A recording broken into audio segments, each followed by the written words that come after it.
Hey guys, and welcome back to another video. Today in this video we're going to be looking over the history of Thameslink and how it came to be. So without further ado, let's get into it. Thameslink is an urban and suburban railway in the southeast of England, spanning from Brighton to Bedford and Peterborough via Thameslink Core, a tunnel which cuts through central London. The current operator of the railway is the Bogovia-owned Thameslink Railway franchise, which started operations in September 2014 and is set to end in March 2023. Today we're going to be looking over the history of Thameslink, so without further ado, let's get into it. It is said that our journey starts in the mid-Victorian times, where Somerset would start at the now disused platforms at Moorgate, call out Barbican and Farringdon, then link up to the Midland Main Line.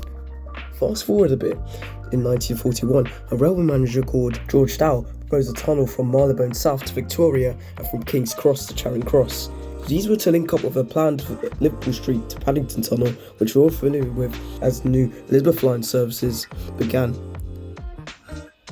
The Snow Hill platforms were located at the Holborn Viaduct station. They were linked up to the core and can still be seen when leaving City Thameslink northbound. The line was electrified using 25 kV overhead wires in 1982. This allowed services from Bedford to run down to St Pancras and then Moorgate.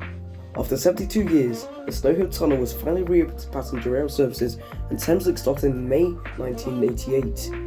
January 1990 saw temporary closure of the section between Farringdon and Blackfriars to create new alignments. Ludgate Hill to Holborn Viaduct was demolished.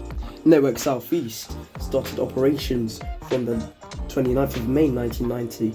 The station St Paul's were named to City Thameslink due to confusion with the nearby tube station. In 2007, the King's Cross Thameslink station was closed and replaced with the St Pancras platforms.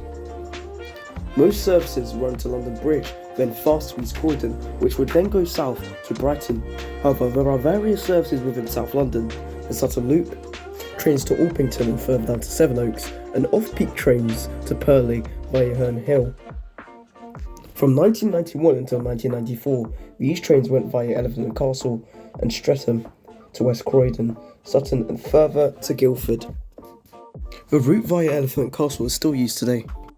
Fasting forward once more into the 21st century, 2018 saw a change of services for Thameslink. Regular services to Rainham and Horsham were added, and the current termini for Thameslink, north of King's Cross, are St Albans, Bedford, Luton, Cambridge, Peterborough and Wayland Garden City.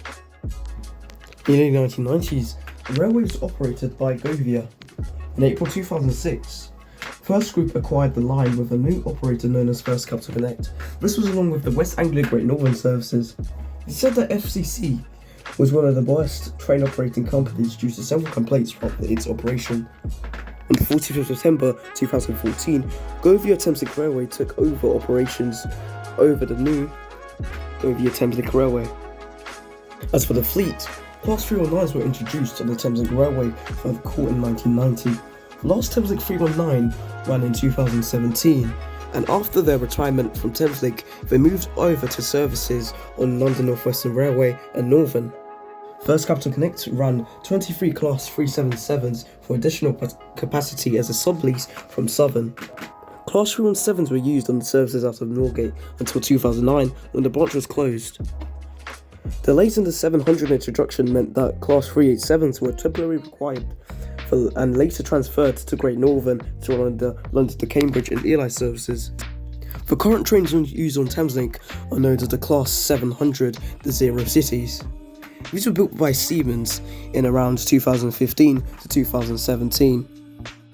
Trains running on the Thameslink Core will switch power at Farringdon from 25 kV AC overhead wires to northbound and 750 volt DC third rail southbound. That's all about the history and services of Thameslink. If you did enjoy this video, make sure to leave a comment, and if you want to see more types of videos like this. Other than that, thanks for watching.